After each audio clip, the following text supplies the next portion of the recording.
անդրադառնանք Սերժ Սարգսյանի ելույթին, մասնավորապես արձագանքներին, որոնք հնչեցին այդ ուղղությամբ, եւ 3 առաջնահերթություններ նա ընդգծել, մասնավորապես համերաշխության մթնոլորտ ձևավորելը, զինված ուժերի մարտունակությունը վերականգնելը եւ դաշնակիցների հետ հարաբերությունների հաստատումը։ Գիտեք, որոշ անհատների արձագանքին, որոնք 3 հնչել են, հատառհատ անդրադառնալ չեմ ցանկանում մի շատ պարզ տրամաբանությամբ, շարունակելով նախագահի ալեգորիան, ես զռռոցները չեմ մեկնաբանում եւ չեմ անդրադառնում։ Ձեր նշած առաջնահերթությունների հետ կապված, այն ինչ ասել է նախագահ Սարգսյանը, կարծում եմ մեկտեղում է եւ ամփոփում է հանրապետականի գործունեությունը, 35-ամյա գործունեությունը եւ մասնավորապես վերջին 7 տարվա անդիմադիր գործունեությունը, նշված բոլոր 3 առաջնահերթությունները իրատեսական են, հաշվի առնելով հայ ժողովրդի ներուժը հնարավոր են եւ դրա համար առաջնային անհրաժեշտ պայքարը իշխանապողության իրականացումն է, որովհետեւ 3 որոշ մեկնաբանություններ եղավ, սա կարծես ԿՊ-ի նոր քարոզչական գիծն է, տրամաբանությունը հետեւյալն է, որ Հայաստանի Հանրապետությանը բազմաթիվ անգամներ փորձել են ներքաշել պատերազմի մեջ եւ վերջին փորձը եղել է Արցախի հայաթափումը։ Հիմա այդ նույն տրամաբանությամբ, եթե Աստված մի արասցե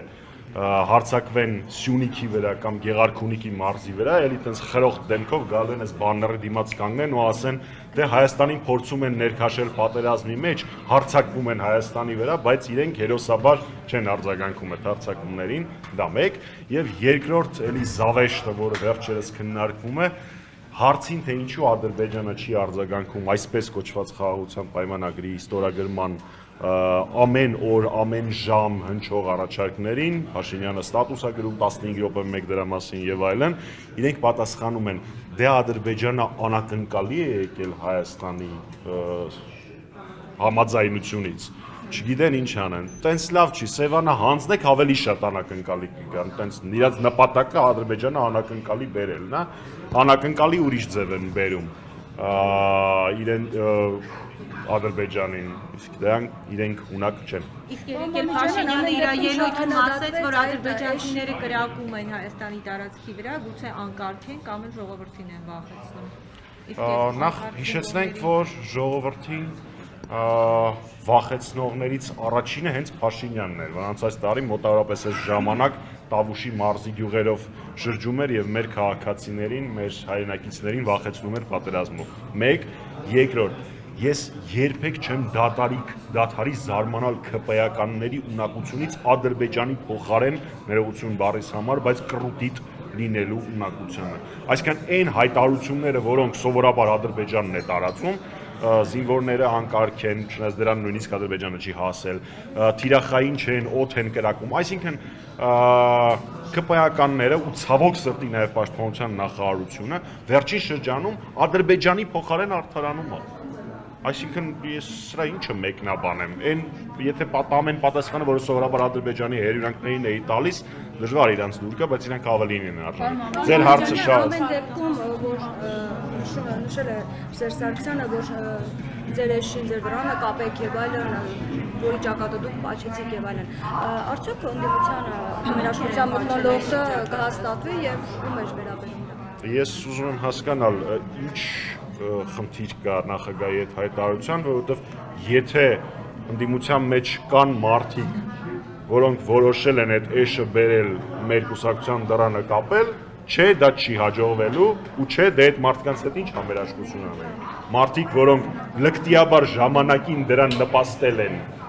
կամ դրան գովեստի են արժանացրել կամ ուրախացած են, դրանք տարբեր մարդիկ են, իմ նշածները տարբեր մարդիկ են, որոնք նպաստել են, որոնք ուրախացել են, որոնք գովաբանել են Փաշինյանին, հիմա այդ մարդիկ այդ մարդկանց հետ համերաշխության հետ կապված հարցեր տալիս, իրենք հələ թող իրենց նպատակները հստակ նշեն, իսկ համերաշխություն հանրապետականը ցույց է տվել եւ շարունակում է պատրաստական լինել բոլոր այն ընդդիմադիր ուժերին, որոնք իրապես իշխանափոխություն են ցանկանում, որոնք իրապես աշխատում են ամեն օր իշխանափոխության համար, այլ ոչ թե ինչ-որ մանր սեփական խնդիրների Պարոն լուծման։ Մամեդյանյան, քիչ առաջ այստեղ Նիկոլ Փաշինյանը հայտարարեց իր կարծիքը, որ նոր սահմանադրության ընդունման դեպքում կամ այդ տեքստի գրման դեպքում պետք է նախաբանին այդ հողումը անկախության հռչակագրին հանվի նախաբանից։ Դուք ասում եք, որ դա Հայաստանի պետականության չգոյության չլինելու մասին է, այդպես է ինքը հիմնավորում, դուք ինչ եք կարծում այստեղ Բաքվի Ես խնդրում եմ, որպեսզի բոլորը ֆիքսեն, ախր նույն հնարքն է անում Փաշինյանը, անդադար։ Սկզբից վայ չէ, ոչ մի դեպքում մենք տենց բան չենք անելու, հետո վայ կարող է անենք, հիմա կարծում եմ կարելի է անել, հետո այդ ամեն ինչ հայտնվելու է տեքստում։ Դա մեկ, այսինքն նույն հնարքն է ինչպես արվեց Արցախի պարագայում, ինչպես արվեց առհասարակ սահմանադրական փոփոխությունների հետ կապված, նույն հնարքն է։ Հաջորդը Հայաստանի Հանրապետության չգոյության միակ վտանգը դա Փաշինյանի իշխանության մնալն է, դա երկուս։ Եվ երրորդ, բացի նրանից, որ դա ակնհայտորեն Ադրբեջանի պահանջն է, դա չի թաքցվում, նույնիսկ Ադրբեջանը չի, այսինքն Փաշինյանը այնքան հնարավորություն չունի նույնիսկ Ադրբեջանի խնդրի գոնե բացահայտ մի պահանջեք է դա, որ ես կարողանամ իմ ժողովրդին խաբել։ Նույնիսկ այդ չի կարողանում Ադրբեջանին խնդրել։ Ես վստահ եմ, որ խնդրել, ու մերժում է ստացել։ Այս ամբողջ ընթացքը դա է ցույց տալիս։ Բայց եթե վերադառնանք այդ դրդապատճառներին, դա ոչ միայն Ադրբեջանի պահանջն է, այլ նաև Փաշինյանի մոլուցքը։ Փաշինյանը մոլուցք ունի,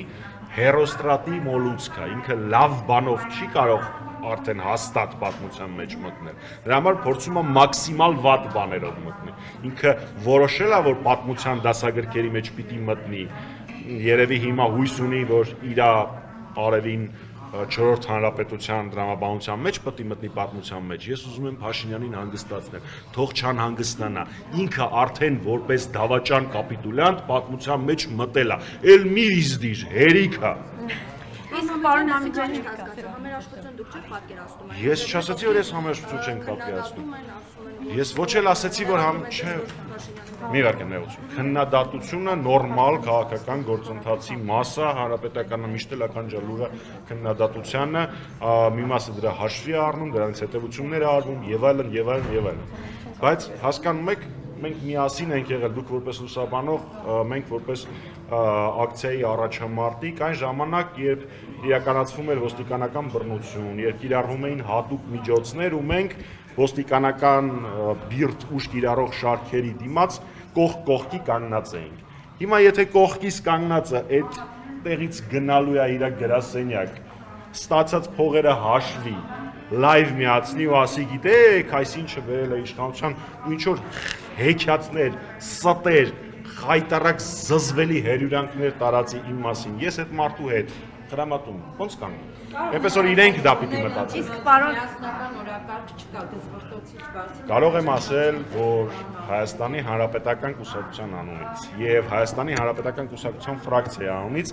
միլիոներորդ անգամ հպարտությամբ նշում եմ, որ Հայաստանի Հանրապետական կուսակցության առաջնային օրակարգն է իշխանափոխությունը։ Այն բոլոր մարդիկ, որոնք այդ բարդ, դժվարին, բայց պատվաբեր պայքարում մեր կողքին հանգած են, իրենց հետ մենք եւ համերաշխություն եւ եղբայրություն ունենք։ Հանրապետական այդուհություն, պարոն։ Գիտեք, մենակ հրճակել եք, թե որոշակի քայլեր։ Լուսինե ջան, ես չգիտեմ ինչով ապտրա պայմանավորված ձեր այդ հարցադրումը, որովհետև կարծում եմ դուք ինքներդ կարող եք պատասխանել, թե մենք մենակ հրճակում ենք, թե քայլեր ենք անում, թե փողոցային պայքարի ժամանակ հանրապետականը որտեղ է եղել, Սևագործ բանվորի կարգավիճակում ամենավտանգավոր կետերում, բացարձակ ուշադրություն չդարձնելով կուսակցական կամ անձնական ամբիցիաների, թե ինչ ահռելի աշխատանք է տարվում տարածքային կազմակերպությունների կողմից, թե ինչի մեր համար առաջնային օրակարգն է հենց իշխանափոխությունը, այլ ոչ թե այս կամ այն խնդիրների լուծումը, թե ինչպես ենք մենք լուծումներ առաջարկում եւ փորձում մեր գործընկերներին ապացուցել, որ կարծես թե impeachment-ի տարբերակը ամենահաջող գործիքակազմն է այդ տրամաբանություն իրականացնելու համար եւս մեկ անգամ ասում եմ, որ impeachment-ը առանց փողոցային պայքարի բացառապես ամենը բառ է։ Ներկա պահին ձեր օրակարգը ո՞րն է։ Ներկա պահին այս պահին Քաղաքական ընտրությունները թե որոշ Հայաստանի Հանրապետական Կուսակցությունը համարել է եւ համարում է, որ Փաշինյանին իշխանությունից հեռացնելու բոլոր հնարավոր բոլոր իրատեսական միջոցները, որոնցից ամենաիրատեսականը մեր կարծիքով իմպիչմենտն է, անհրաժեշտ է օգտագործել։ 26 թվականի ընտրությունները Հայաստանի Հանրապետական Կուսակցության գրասենյակում այս պահին որևէ կերպ չեն քննարկվում։ Մենք դրանով չենք ապրում։ Մեր նպատակը Փաշինյանի մոտ ընդդիմություն աշխատելը չի։ Մեր նպատակն է Փաշինյանին իշխանությունից հեռացնելը, որովհետև մենք մեր հայրենիքը ավելի շատ ենք սիրում, քան ցանկացած պաշտոն կամ ցանկացած կամ ես նման բան ասացի։ Պարոն Մամիջանյան, Հիմա ես մի հարցերի տամ, իրենք չեն իմպիչմենտի հետ կապված համաձայնություն չկա իրենք։ Ներողություն։ Իմպիչմենտի հետ կապված տարաձայնություններ կան։ Ես շաշեցի տարաձայնություններ կան։ Ես ասում եմ, որ մեր կուսակցության կարծիքով իմպիչմենտը ամենագործուն գործիքն է։ Այդ հարցը պիտի տաք Հայաստան Դաշինքին, ոչ թե ինձ։ Բայց ինչ պատճառ։ Ես նման չեմ ասել, որ կա տարաձայնություն։ Ժողովուրդ, կլինի ես ուրիշների պատճառաբանություններից չխոսեմ։ Ես չեմ ասել, որ Հայաստան Դաշինքը նրան որևէ կերպ դիրքորոշում է հայտնել դեմ, ժամանակին դիմադրության պայքարի ժամանակ, երբ եւ Հայաստան Դաշինքի եւ Պատիոնյան խմբակցության պատգամավորներն էին հարթակում կանգնած իշխան Սաղաթելյանը, եթե չեմ սխալվում, առաջին անգամ է հնչեցրել իմպիչմենտի գաղափարախոսությունը եւ տարբերակը։ 30-ից ավել ձայն ստանալը բարձր։ Կլինի ես Հայաստան Դաշինքի փոխարեն չպատասխանեմ։ Խնդիր չեք տեսնում։ Գիտեք, ես քանի որ մայիսի 4-ին ամենաակնառուն մայիսի 4-ին, երբ ազգային ժողովը հոծ բազմությամբ հայրենասերների շրջապատված էր կամ շրջափակված էր, ոնց ուզում եք անվանել, երբ որ ես դահլիճում էի, տեսնում էի ՔՊ-ականների աչքերի վախը, այդ պատկերը, երբ որ աչքերիս առաջ է, ես գրեթե կասկած չունեմ, որ լայն հասարակական կոնսոլիդացիայի պարագայում դա լիովին իրատեսական եւ լիովին լուծելի խնդիր է։ Եվ պարոն Մամիջանյան, դուք ինչ եք կարծում, արդեն այս հայտարարությունից հետո հնարավոր է Բաքու տեսնելով, որ այդ հռչակագիրը հանվելու է ստորագրի խաղաղության պայմանագիրը, եւ երկրորդ հարցը, եթե գնում է իշխանությունը այս ճանապարհով, այսինքն հանրաքվե, որով նաեւ հանվելու է այդ հռչակագիրը, եթե գնա այս ճանապարհով, ինչ է անելու ընդդիմությունը դա թույլ չտալու համար։ Գիտեք, ինձ թվում է, որպես ես կարողանամ այդ հարցին պատասխանեմ, եթեները մի քիչ շատ են նախադասության մեջ, բայց եկեք փորձեմ ամեն դեպքում տրամաբանությունը ներկայացնեմ։ Մեկ, ես կարծում եմ իմ անձնական կարծիքն է, որ Բաքուն լավ էլ տեղյակ էր Փաշինյանի այսօրվա հայտարարությունից։ Սովորաբար Բաքուն եւ Անկարան շատ ավելի շուտ են տեղեկանում հայրենիքը ծախելու, դավաճանելու պլաններից, քան Հայաստանի Հանրապետության քաղաքացիները։ Ուստի դուք դրեք կասկածեմ, որ Բաքուն տեղյակ էր, իսկ գուցե, չգիտեմ, իրանք WhatsApp-ով են իրար հետ շփվում, ինչով մի WhatsApp-ի նամակել Փաշինյանն աստացել, բայց դա իհարկե կեսկատակ։ Երկրորդ, ես շատ խիստ կասկածում եմ, որ Փաշինյանեն ունակ են ապահովել հանրաքվեի համար անհրաժեշտ բավական մեծ թվով ձայների քանակը, դա բավական բարձր, բավական ավարտեմ, էլի, բավական բարձր, հեսա կասեմ, բավական բարձր ցենզա այնտեղ 600,000-ից ավել քվե անհրաժեշտ, ես խորը կասկածներ ունեմ, էլի ոչ միայն սոցիոլոգիայի վրա հիմնվելով, որ Փաշինյանի վարկանիշը ամենացածրն է, պատմական մինիմումն է իր վարկանիշի, այլ նաև այն բարձ պատճառով, որ մինչև էս չեն արել։ Եթե իրանք վստահ լինեին, որ կարողանալու են դա անցկացնել, հաստատ հայրենասիրությունից դրդված որևէ գործողություն չէին անի, իրանք կդնեին այդ հարցը հանրաքվեի, ուստի կարծում եմ, շեմը ես, չէ, հարցը դրան չէ վերաբերվում, Լուսինեի հարցը վերաբերվում էր թույլ կտակ պատասխան։ Հարցը վերաբերում էր, Լուսինեի հարցը ենթադրում է, որ վերաբերում էր, որ նույն օրը համապետական ընտրություն եւ հանրաքվե իրականացնել հնարավոր չի։ Այդ նորմը, եթե ես ճիշտ եմ հիշում, հնարավոր է փոփոխել նաեւ ազգային ժողովում ու դրա մեծամասնությունը Փաշինյանեն ունեն։ Բացառում եմ ես դա, թե չէ։ Ոչ, իհարկե չեմ բացառում, որովհետև այն խրոխտությամբ, որոնք իրանք բերել են եւ փակցրել են Հայաստանի Հանրապետության քարտեզ ազգային ժողովում, նույն խրոխտությամբ ես վստահ եմ, որ իրանք ունակ են բերել Ադրբեջանի դրոշը։ Հանրաքվեն, որը դուք կասկածում եք, որ այլ դեպքում չի անցնի։ Բնականաբար դա իրենց կյանքը մի քիչ կհեշտացնի, թե իրենց կյանքը հեշտացնելու ճանապարհներից որ մեկով իրենք կգնան։ Ես հիմա չեմ կարող կանխատեսել, բայց եկեք մի բան էլ եթե թույլ տաք ասեմ, հա։ Շատ են ՔՊ-ականները փորձում ներկայացնել, այ մեր առաջարկած տարբերակը սա է, բա այլ ընտրանքը որն է։ Այս ձևակերպումը տեղին էր կես տարի, մի տարի առաջ, երբ որ իրենք ներկայացրեցին իրենց տարբերակը, ընդդիմությունը այն մանրամասն եւ փաստարկված քննադատում էր, բայց իրենք ամեն դեպքով գնացին այդ ճանապարհով։ Հիմա մենք արդեն տեսնում ենք, որ այս ճանապարհը իրենց առաջարկած ճանապարհը, այսինքն բռնաբարվելուց հաճույք ստանալու, թուլանալու եւ հաճույք ստանալու ճանապարհը, վատագույն արդյունքի է բերում։ Ակնհայտ է Ադրբեջանը չի համաձայնվում, ինչքան զիջում անում են Ադրբեջանը նոր պահանջներ է ներկայացնում, այսինքն արձանագրում ենք իրանց ընտրած տարբերակը վատագույնն է։ Դրա այլ ընտրանքային կան բազմաթիվ տարբերակներ։ Տարբերակ համար 1 ամեն դեպքում պարտադրել, որպեսզի բանակցային գործընթաց տեղի ունենա միջնորդի կամ երաշխավորի ինստիտուտի առկայությամբ, ընդ որում խնդրում եմ ուշադիր լինել։ Ես որևէ երկրի կամ միջազգային կազմակերպության մասին չեմ խոսում։ Ես խոսում եմ առասարակ սկզբունքի մասին։ Տիկին Շավերձյանի նշած Թուրքիայի միջնորդության հետ կապված, հիշում եք, ես դրա մասին եւ իմ գործընկերները շատ անգամներ ասել էինք, հեքիաթներ էին ԿՊ-ականները ասում, վայ, չէ, ոնց թե ինչի համար եւ այլն։ 2 շաբաթ առաջ 1 օրվա ընթացքում տեղի է ունեցել 2 հեռախոսազրույց։ Առաջինը ԱՄՆ պետքարտուղար Մարկո Ռուբիոյի եւ Նիկոլ Փաշինյանի եւ դրանից անմիջապես հետո ըստ լրատվականների ըստ տրված հաղորդագրությունների Մարկո Ռուբիոյի պետքարտուղար Մարկո Ռուբիոյի եւ Թուրքիայի արտգործնախարար Հական Ֆիդանի հեռախոսազրույցը, որի տարածած հայտարարության մեջ նշվում էր, որ Մարկո Ռուբիոն հայցել է Թուրքիայի աջակցությունը կամ օգնությունը, ոնց ուզում եք ձևակերպել, Հարավային Կովկասում, այդ թվում նաև Հարավային Կովկասում խաղաղության ապահովման հետ կապված։ Դա բարդ միտք չի, այդտեղ մեկնման որևէ խնդիր չկա, այսինքն նույն օրը խոսում էինք Փաշինյանի հետ, ու նույն օրը դրանից խոսում է Հական Ֆիդանի հետ։ Պարոն Մամեջանյան, հնարավոր է ընդդիմությունը այս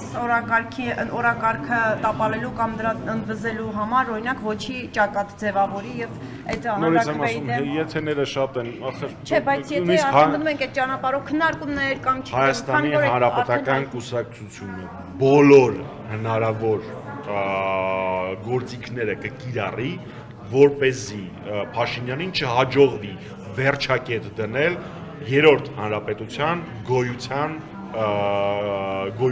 վերջակետ դնել։